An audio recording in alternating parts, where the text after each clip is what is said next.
చూసేద్దామని. నువ్వేటో పోతాన్నావు, ఎటు పోతాన్నావు? నేనా?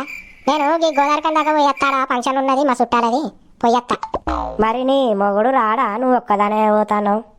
ఏ ఇద్దరు ఎందుకు, మళ్ళీ ఆయన అత్తే బస్ ఛార్జీలు అవుతాయి, నాకంటే ఉత్తగా నేనే అటు పోయి తత్తా నేనే పోతానా. అంతేనే, ఆ బుక్కెట్ తిండికి మళ్ళీ అయినచ్చుడు ఎందుకు, ఛార్జీ దండుగా.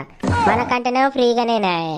చిని అవ్వ, అసలు ఈ ఫ్రీ బస్సు ఎందుకు పెట్టిరో ఈ ఆడోళ్ళకి కానీ నాకైతే మస్తు కోపం వస్తాను. ఫంక్షన్లకు పోతే పైసలు ఖర్చు అయితే అన్నోళ్ళు కూడా ఫ్రీ బస్సే కదా అని చిట్టుకున పోతారు. అయితే కానీ ఏ ఫంక్షన్ ఉన్నది మరి ఆడ? ఏ ఫంక్షన్ అంటే పెద్దగా కాదే పూసక్క, ఇంట్లో మందమే. మా చెల్లె కొడుకుది పుట్టినరోజు ఉన్నదని అంటే ఇంట్లో మందే కేక్ కడి ఎత్తనం రాక్క అంటే పోతానా.